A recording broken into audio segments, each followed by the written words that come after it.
Salve jogador ou mestre, aqui é o Arcanes e você está no D&D Secrets, o canal que vai desvendar todos os mistérios de Dungeons and Dragons quinta edição.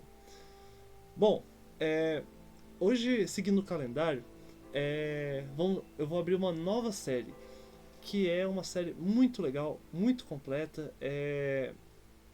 falando sobre muitas coisas do jogo. Interpretação, livro do mestre, livro dos monstros, dicas, regra da casa e um monte de coisa.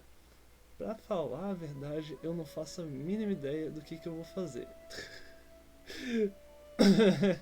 Pois é, porque é muita coisa. É, eu particularmente tô pensando em falar, como são muitos temas e é uma coisa mais aberta. Eu tô querendo fazer esses vídeos pra esclarecer muitos dos mecanismos do jogo. Todos os vídeos que eu fiz até agora na série, muito eu foquei nos pilares de regras, né? Então eu sempre vou tá falando de, sei lá, pilar do combate, pilar da exploração, né, listando algumas regras, algumas referências e coisa e tal. É, mas isso não é tudo do jogo, né? Afinal, temos a interpretação e várias outras mecânicas que estão orbitando o jogo. Então tá. Ahn, como eu ainda não sei o gosto de vocês, o que vai ser mais útil e tudo mais, eu vou fazer da minha cabeça. E é isso aí, e tá tudo bem. Tá. Ahn, eu acho que a primeira coisa que eu vou falar com você. Você, mestre. O mestre que dedicado, que está vindo num canal novo para descobrir como aprimorar as coisas de mestre, né? Porque o mestre ele realmente é muito responsável, né, pelo sucesso do jogo e tem muitas cargas, né, vamos dizer assim.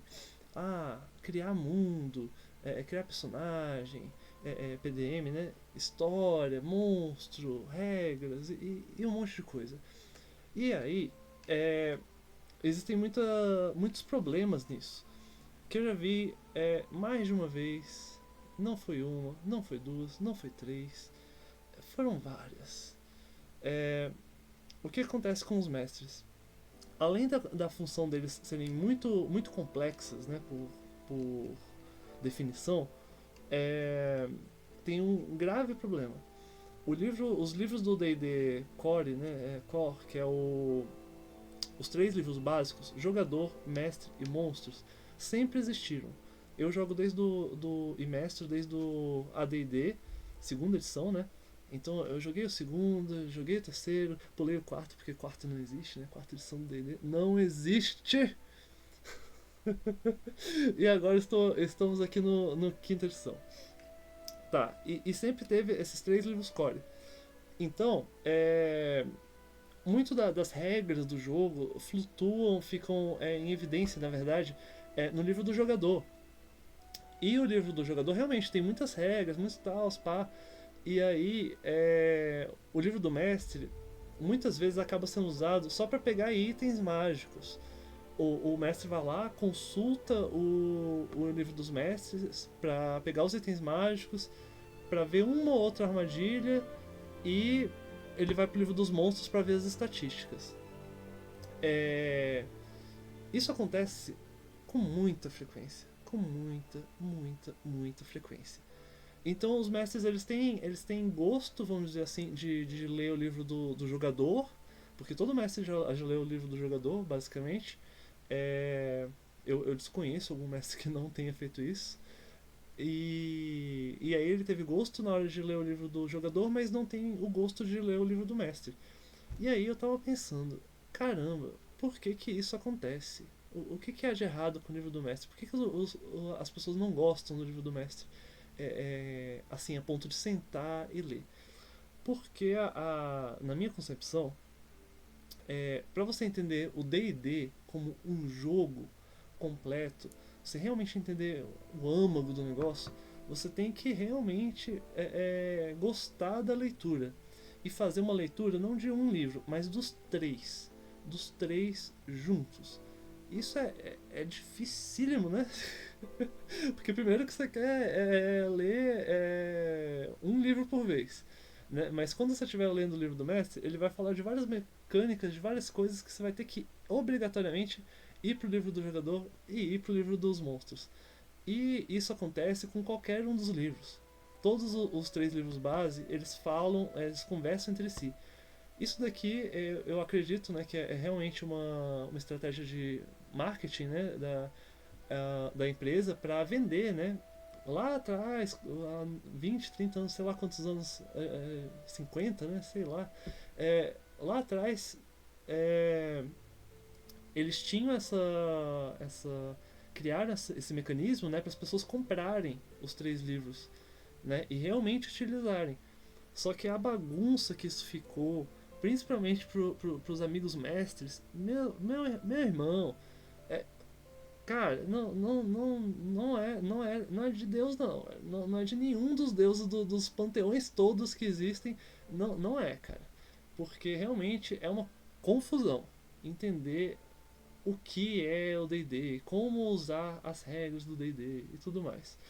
E aí, como se já não tivesse esse problema de marketing financeiro, né, que você precisa gastar com comprar os três livros, não sei o que, e aí você precisa ler, e depois de ler você precisa reler, procurando, fazendo a conversa entre os livros, não sei o que, como se isso já não fosse um inferno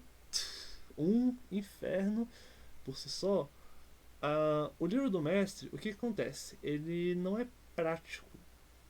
O que faz os mestres, na minha opinião, no meu entender, o que faz os mestres não se apaixonarem, vamos dizer assim, pelo livro do mestre, é que ele não resolve o problema do mestre.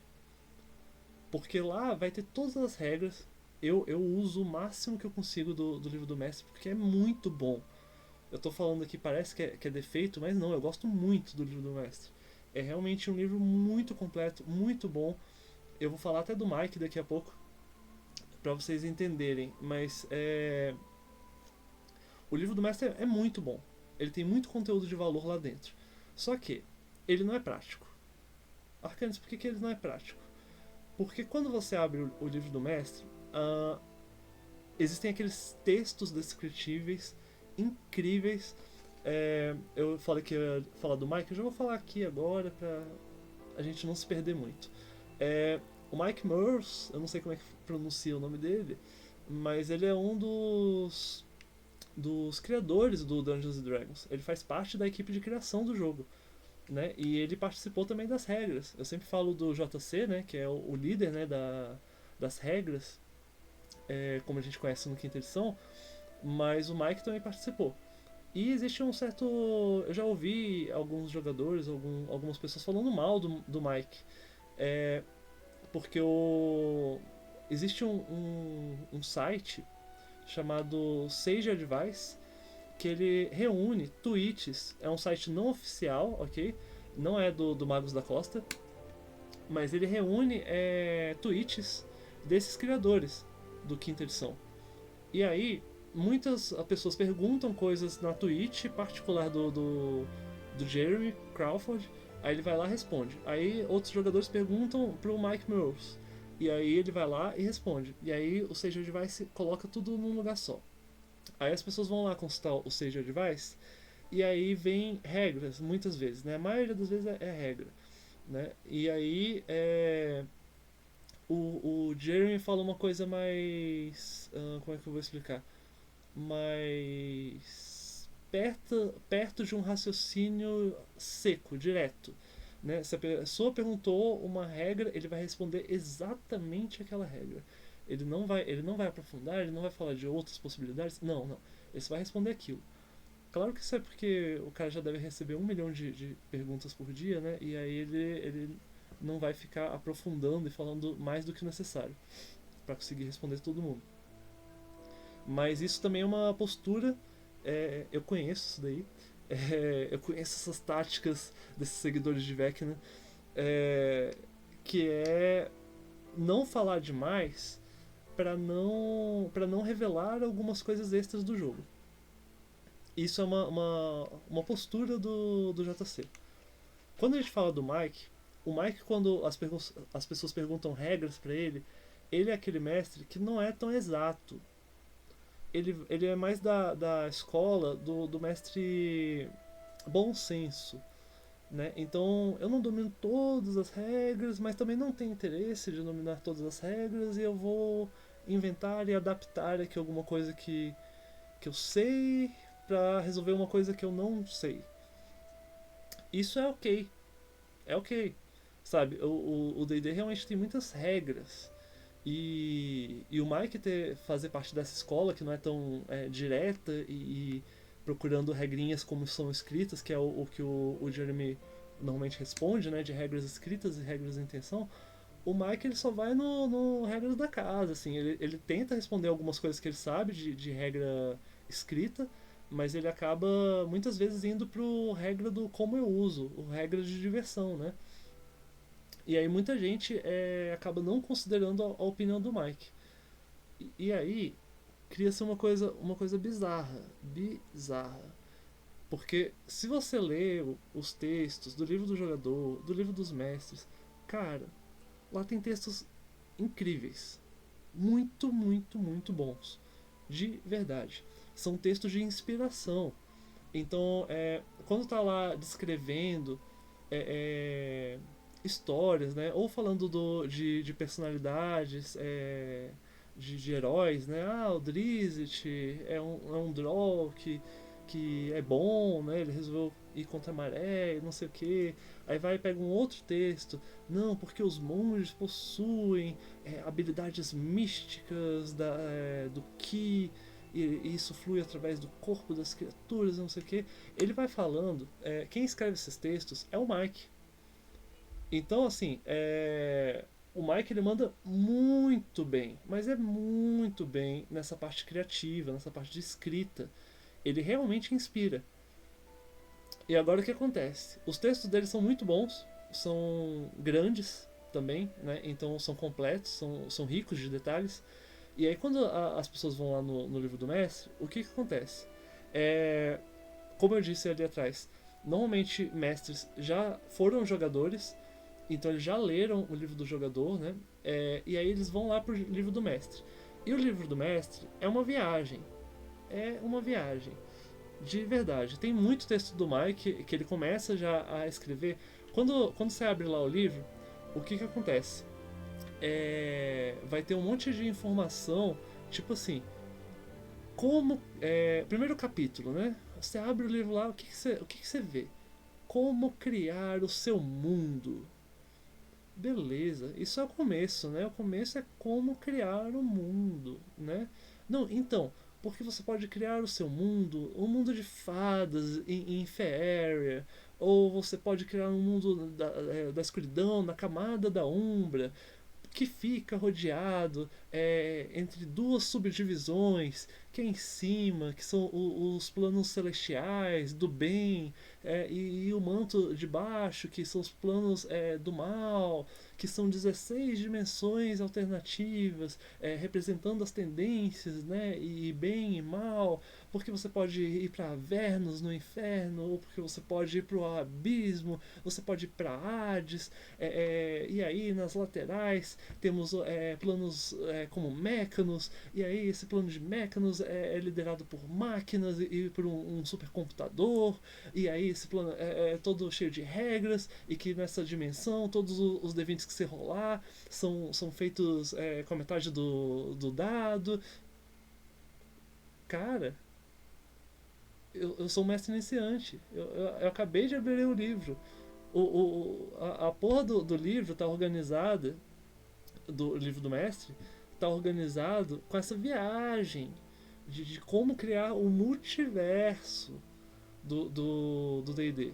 E assim, por mais que essa matéria seja realmente muito, muito, muito legal de se falar, de se explorar e tudo mais, não, porque no plano astral a gente pode sugerir aqui, por exemplo, uma regra que as criaturas se movem pela mente, né, pela inteligência. Lá você vai encontrar os Githyanks, né, e os Githzerais.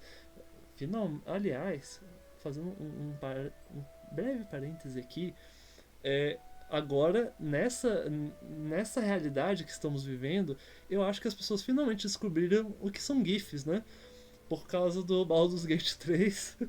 Eu não joguei o jogo, apesar de ter tido muitos spoilers, mas eu vi que tem GIFs, né? Eu acho que uma protagonista lá é uma GIF. Não sei se é uma GIF Yankee, uma GIF Zerai, mas enfim.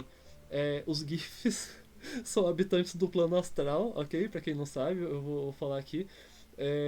Eles existem desde a segunda edição. Eu não joguei a primeira edição, mas eu acredito que eles devam ter surgido realmente na segunda edição. Que era um livro que tinha uma caralhada de monstro. Muito mais monstro do que qualquer outro livro de D&D. Aí, mais de 300, 400, sei lá quantos monstros tinha na jossa daquele livro dos monstros do AD&D. Os GIFs, eles eram os monstros de lá e eles moram no plano astral. Então, assim, a, como que os jogadores vão lidar, vão conhecer GIFs, né? GIF Yankee, GIF Zerai, o GIF Monge, o GIF Pirata, não sei o que. Como que eles vão conhecer? Se é uma coisa que está falando no plano astral, que é uma coisa que já está falando, já está sobrecarregando os mestres, né? Já com essa informação logo no começo. Qual a verdadeira. Por que eu disse lá no começo que isso não é prático? Porque não é. A primeira coisa que o mestre vai fazer quando ele for mestrar, o que ele está fazendo? O que ele está querendo? São os jogadores que estão lá batendo na porta do mestre, pedindo para ele mestrar. E aí o que ele vai acabar fazendo? Ele vai colocar tavernas, goblins e princesas a serem salvas. É isso. É isso que o mestre quer, é isso que ele vai acabar fazendo. Isso que é o clássico do jogo, fácil, sabe? E o livro do mestre, ele começa com essa viagem, sacou? De tipo, falar os planos que envolvem o plano material, e aí você pode ir pros planos elementais, da água, da terra, do fogo, do ar, que aí tem o caos elemental, que é um outro plano que tá por dentro, mas ainda não é tão fora quanto os planos celestiais dos...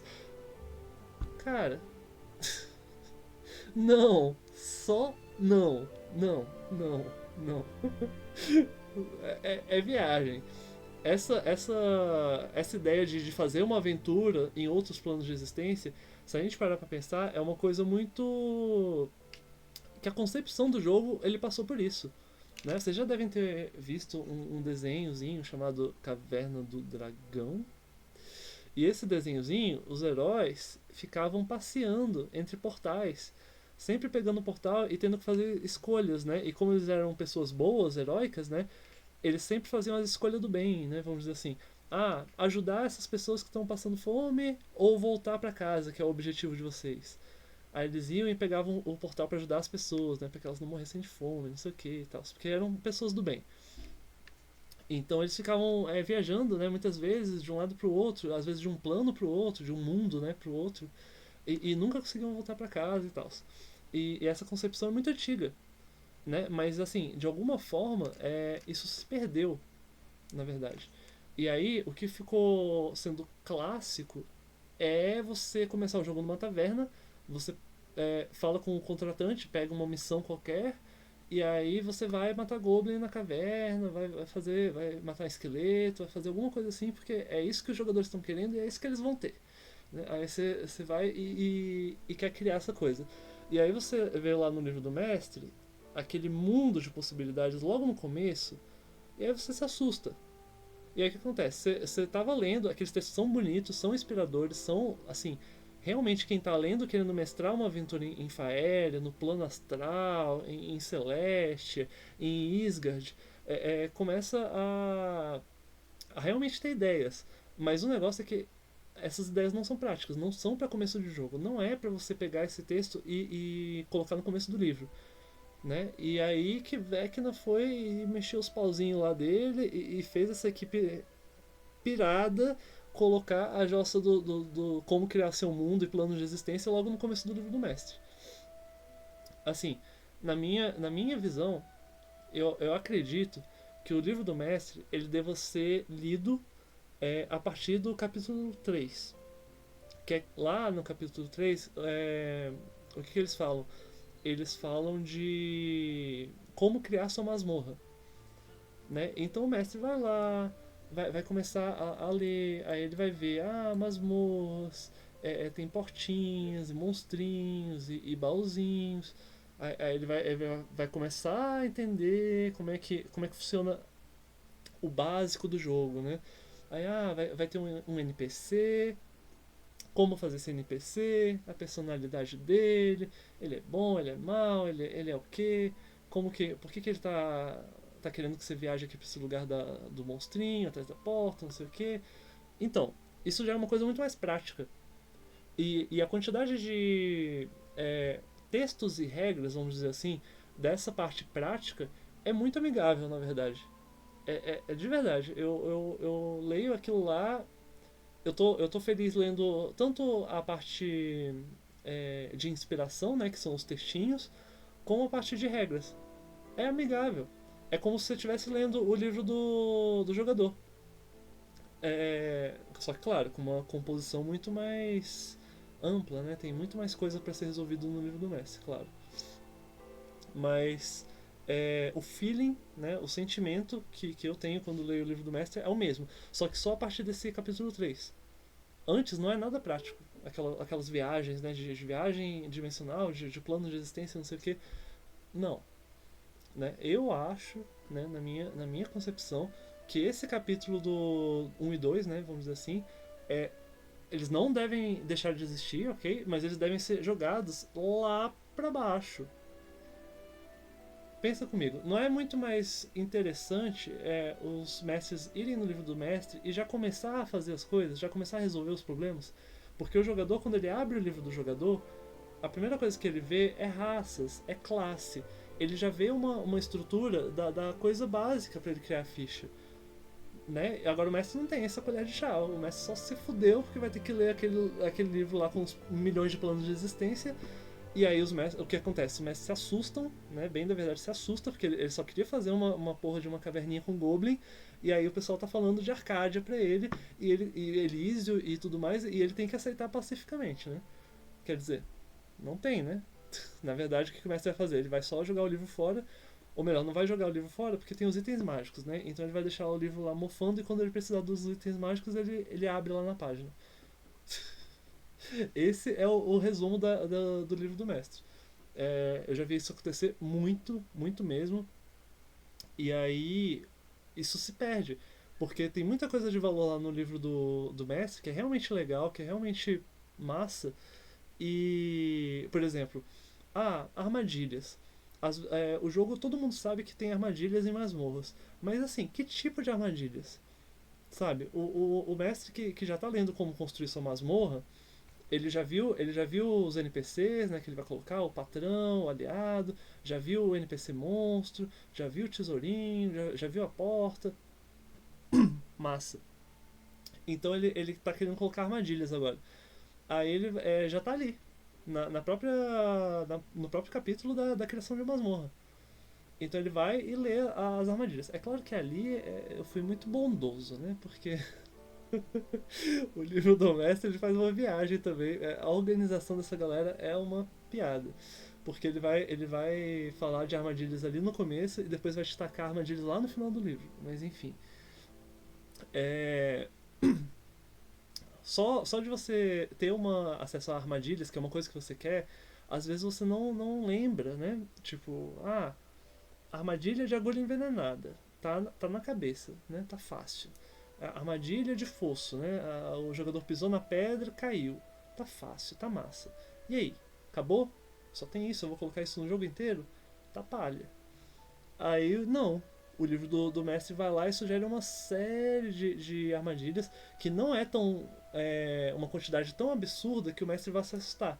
Na verdade, ele dá, tipo, sei lá, umas 5, umas 10, que são armadilhas bem diferentes e ao mesmo tempo clássicas, que a gente já viu em filmes, né? Sei lá, Indiana Jones correndo da pedra rolante. A pedra rolante está lá no livro do mestre. A estátua que cospe fogo tá lá no livro do mestre.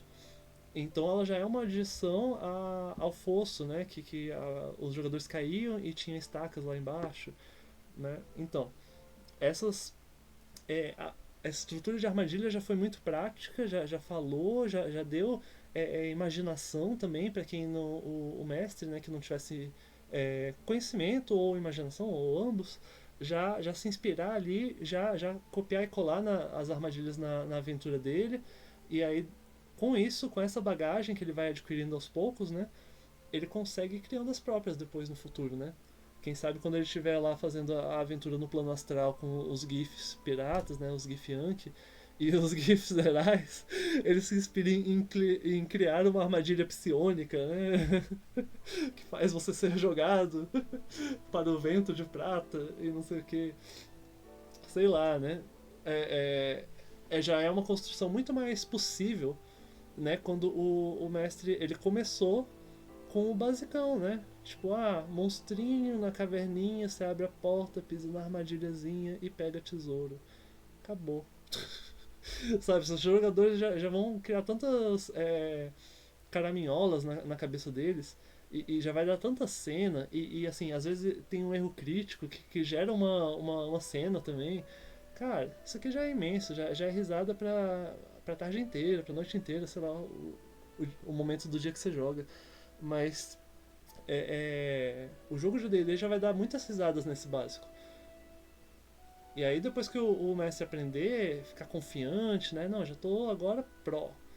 Já sei fazer o Goblin lá da caverna com a armadilhazinha de rede caindo em cima, né? Ele já tem até umas duplas, porque eu já andei vendo vídeos aqui no canal do D&D Secrets, então já sei que Goblins também são aliados às vezes de Hobgoblins e tal, já posso até colocar umas brincadeirinhas aqui de misturar criaturas, tô pro.